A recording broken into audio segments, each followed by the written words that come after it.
Hello and welcome to The Enterprising Investor, the flagship investment podcast for CFA Institute. I'm Mike Wahlberg, and this week's episode is another of the guest-hosted ones, shot at the CFA Institute conference in Chicago back in May. CFA's Managing Director for Education, Wiese, was good enough to step in and take over for the hosting duties for this conversation with Nerina Visser, a South Africa-based charter holder who wears many hats, including being an independent ETF strategist and advisor, the host of the ETF Investor Podcast, and the President's Council representative for the Middle East and Africa for the CFA Institute.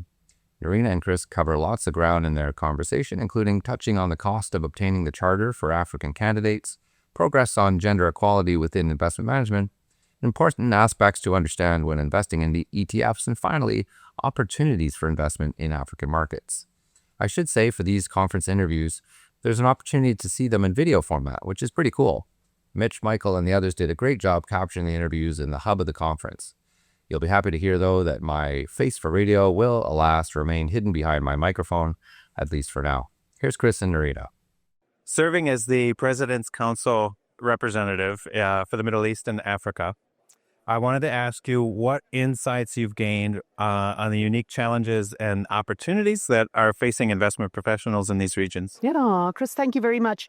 It is a huge honor to serve as the PCR for what is geographically the largest region of CFA Institute.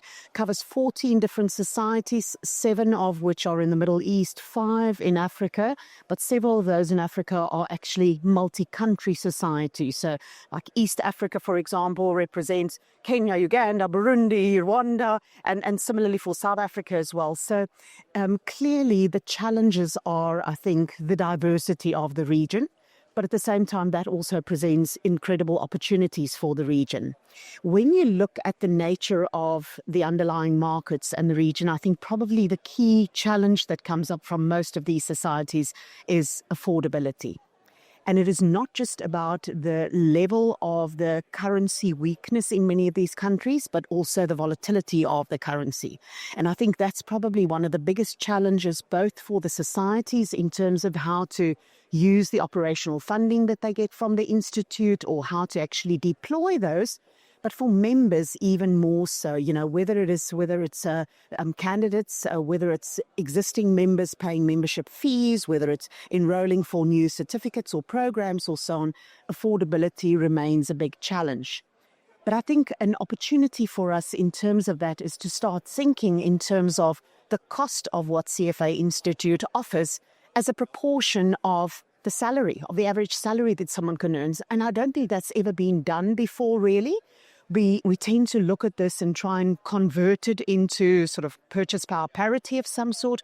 But I think if we can start linking the cost of the program, the cost of membership and so on to what proportion does this represent of a particular individual's typical salary, I think maybe, and also applying that across the globe, I think maybe we can get to a much more equitable opportunity sort of really globally to emphasize this global footprint of the Institute. Wonderful. Thank you.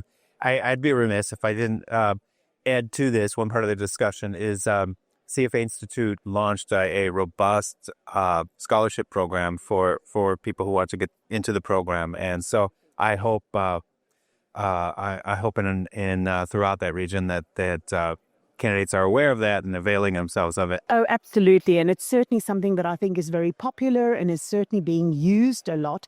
I think the challenge here again is that focuses mostly on, let's say, the program fees. But of course, we know that there are a lot more associated with the cost of actually doing the CFA program or even the certificates, the membership, all of these. Similarly, when we look at traveling to conferences such as CFA Institute Live, the conference ticket is but one portion of the expense for the member. The much more significant part is the cost of the travel, the cost of the visas. Often, when you come from Middle East and Africa, visas is a major factor, not just the cost of it, but even getting a visa to travel to these. So challenges are plenty, but I think incredible opportunities also for us. So absolutely. Thank you. You're also a co-founder of Women in ETFs in South Africa chapter. What progress have you observed in promoting gender diversity in the investment industry? And What initiatives do you believe are still needed? So I think there's a wonderful intersection between CFA Institute and the Women in Investment Management and the gender diversity focus in CFA Institute with women in ETFs as well. So for me, that was a very natural combination of two of my two key areas of interest. The key line or the tagline for women in ETFs is connect, support, inspire. And that's connect, support, inspire. I mean, isn't that just beautiful? And that is exactly what we do. It's a very vibrant chapter, and it often extends beyond just the ETF industry itself. So it's certainly a supportive environment of supporting not just women. The fact that there's women in the name doesn't mean that men are not allowed to be part of it. We certainly have many male members in women in ETFs as well. But I think just generally in terms of gender diversity, South Africa is probably one of the most advanced countries in the world when it comes to gender diversity. When you look, for example, at our parliament, more than 50% of our members of parliament are female.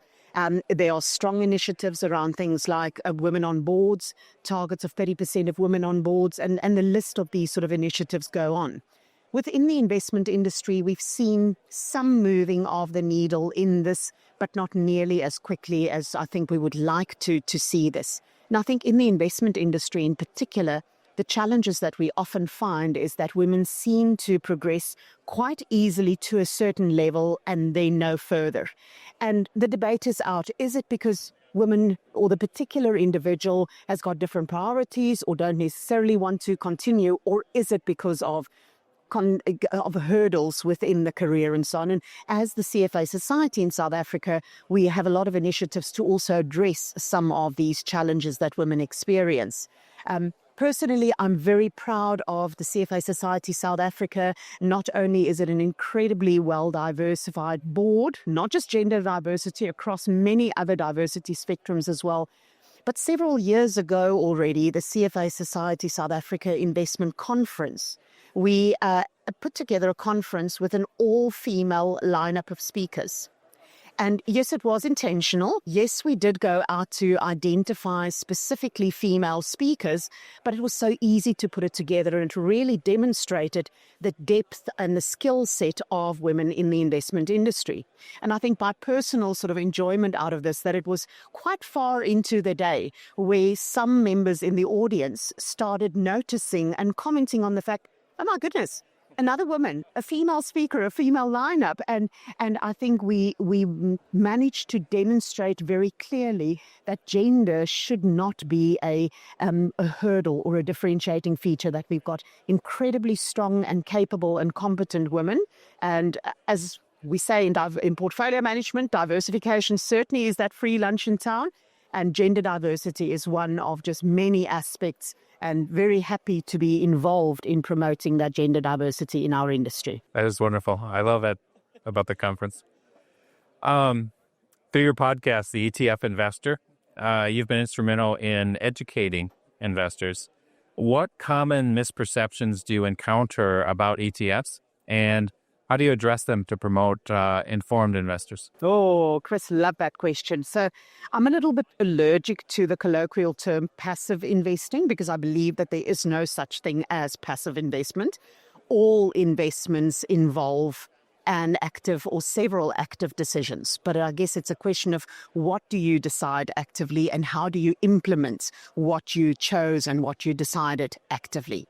So for me, so-called passive investments or ETFs, I focus a lot more on the vehicle and the benefits that the vehicle, the exchange-traded fund, bring to the equation, rather than just the index aspect of so-called passively managed investments. So generally speaking, in the investment industry, probably one of the biggest problems that I perceive, and this is not just with retail investors, this is often with professional investors as well, is an overconfidence in terms of looking at past performance. Despite all those disclaimers that we always would, it's the information that is probably most readily available, and so people rely way too much on past performance in their investment decisions.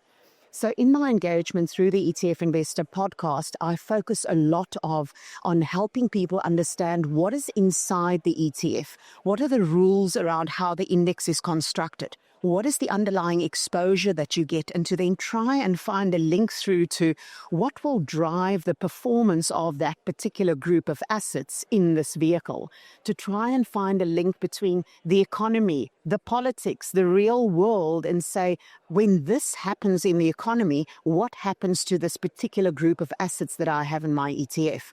So we spend a lot of time focusing on what's inside the ETF, what are the rules around how it's put together, and really try and educate investors to their investment decision-making process to look at this from a different perspective in terms of it. I think the other thing that is really great about the ETF as an investment vehicle is that it gives people that the T I often joke about is transparency. So I know ETF stands for Exchange Traded Fund. I often say it is efficiency, transparency, and flexibility.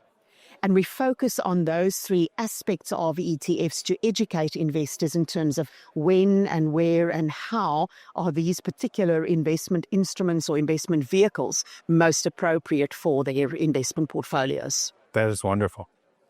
Well, if I may ask one last question, reflecting on your leadership in the Africa Outreach Project and contributions to developing African capital markets, what is your vision for the growth and integration of these markets in the global investment landscape? You know, Chris, I think this brings us back maybe to that very first question. This is the opportunity that we experience in these particular markets. When you look at very well deep developed markets, the ability of the CFA Institute to shape the capital markets, to shape the investment industry, tends to be a lot more limited, where in young, developing, nascent markets, the ability to shape, to influence, to bring global best practice to these markets is significantly more so.